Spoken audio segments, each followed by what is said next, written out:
Just a month ago, the Houston Rockets signed Jalen Green to a massive contract extension worth over $100 million, and now he's getting benched. Green is having the least efficient season of his career, which is saying a lot for a guy that was never very efficient in the first place, and his numbers so far in November are frightening. 15 points per game on 35% from the floor, less than 30% from three, basically the same amount of turnovers as assists. And this is all a massive issue for the future of Jalen Green as an NBA player and for a Rockets team that is very, very good.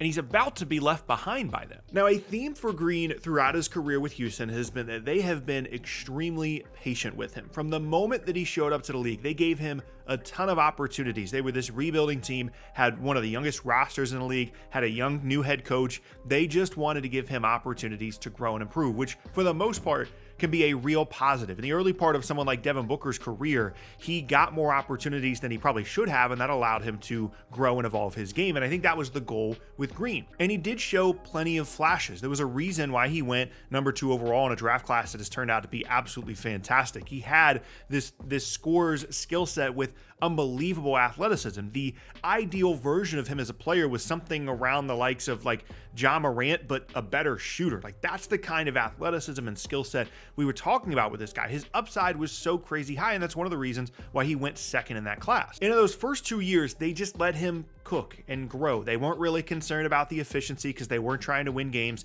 They weren't overly concerned about the shot diet. They just wanted Jalen Green to figure out the speed of the game at the NBA level to get a ton of reps and continue to grow and improve. And there was improvement as an on-ball creator. He started to get a little bit more efficient over his first 2 seasons in the league. And then going into year 3, they bring in Ime Udoka, and now they want to bring in some adults. They bring in Fred VanVleet. They bring in Dillon Brooks. And that didn't necessarily mean that they were done with the Jalen Green thing, but it did mean that they were going to start scaling back his opportunities if he didn't get more efficient. And that was just the reality of the situation. He hadn't established himself as any kind of future star. He was good. He had a good first 2 years, but he hadn't established himself as anything more than that. So he hadn't earned more opportunities than what he'd gotten in his first 2 seasons. But then in year 3, towards the end of the year, Jalen Green looked like he was taking the leap.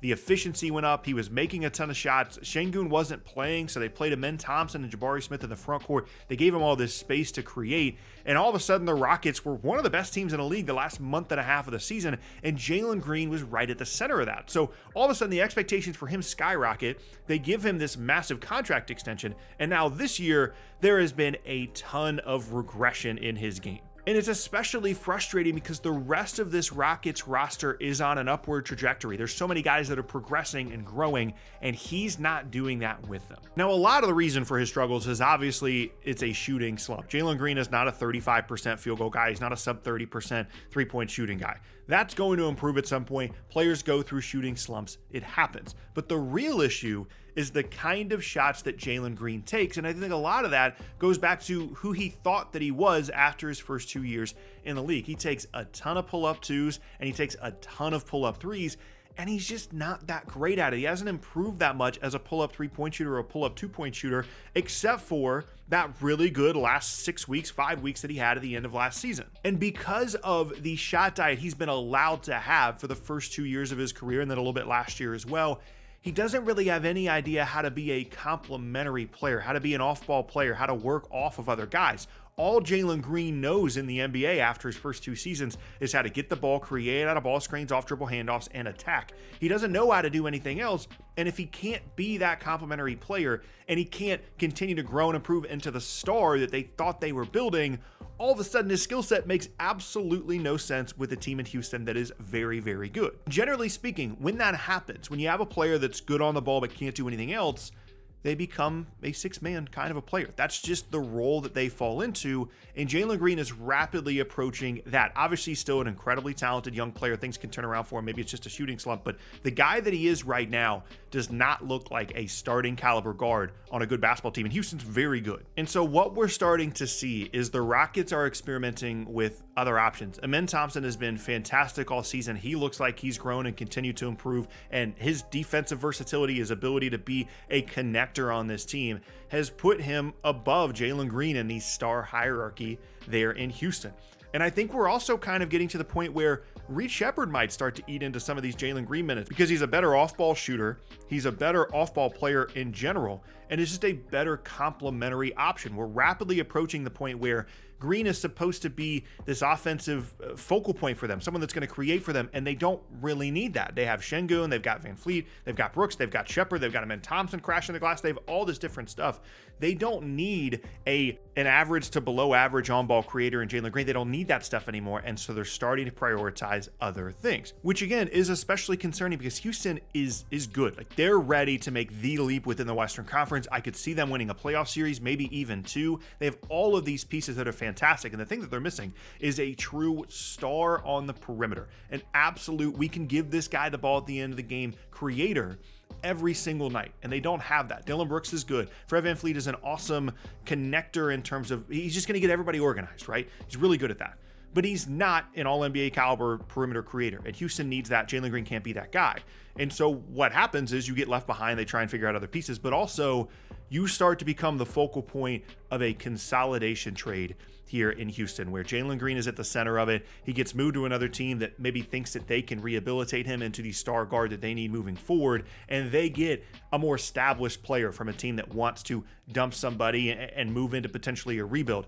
I'm not sure who that guy would be. Maybe Zach LaVine is at least somewhat interesting to this Rockets team. That's not someone that I would target. Maybe that's someone that's interesting to them. There have obviously been rumors over the last year or so about their interest in someone like Devin Booker or Kevin Durant because they have these future picks from Phoenix, and they've kind of positioned themselves to be the number one team for those two guys should that happen, although obviously that's not happening right now. But regardless, it's becoming clear that if Jalen Green doesn't turn it around, if he doesn't improve it, if he doesn't show growth on the same level that the rest of this roster has, he's not part of the future in Houston. It's a very bright future. It's a group that really starts to fit well together once you upgrade the Jalen Green spot. And I think that's something they're going to definitely start looking at. Now, the timing of all that is weird because they just signed him to an extension, but still, it's something to think about for this Houston team. And I think we're increasingly getting to the point where he's going to be playing like 20, 25 minutes a game for this team. And the thing that really is super, super upsetting if you're a Rockets fan about all this is if Jalen Green flames out, he doesn't end up being something. Maybe you get something for him in a trade. He's a centerpiece of a star trade, whatever. The thing that really bugs me is that they could have had Evan Mobley. And I know Evan Mobley has been up and down and he hasn't always been this great offensive player, but if you just imagine this Rockets team with Evan Mobley out there in the front court, maybe they don't take Şengün, maybe they don't take Amen Thompson, you can change things around however you want to, but if you just replace Jalen Green with Evan Mobley on this team, and then you find a perimeter creator, that the ceiling of that team defensively with Mobley, Amen Thompson, and Tari Eason together in the front court, the way that him and Şengün could work together, it blows my mind to think about what that team would look like, and they had the opportunity to do. And this is what happens. Houston has done really well in the draft. I think Reed Sheppard's going to be really good. Tari Eason's been awesome. Amen Thompson has been awesome. Jabari Smith, not so much, kind of. And they gave themselves plenty of opportunities to draft really, really well, and that was the whole point of the rebuild. And you're not going to bat 1,000 on drafting young guys, putting them into a situation like this and hoping that they're going to continue to grow. Obviously, Şengün's another guy I should have mentioned that's been really good as well. But missing on the number 2 pick in an absolutely stacked draft class, like it seems they have with Jalen Green, is one of those things you can look back on as something that really set the team back. It's something I'm going to continue to keep an eye on, his minutes, whether they look to trade him at some point down the road, if he can improve at any point, because Houston is good and Jalen Green is not.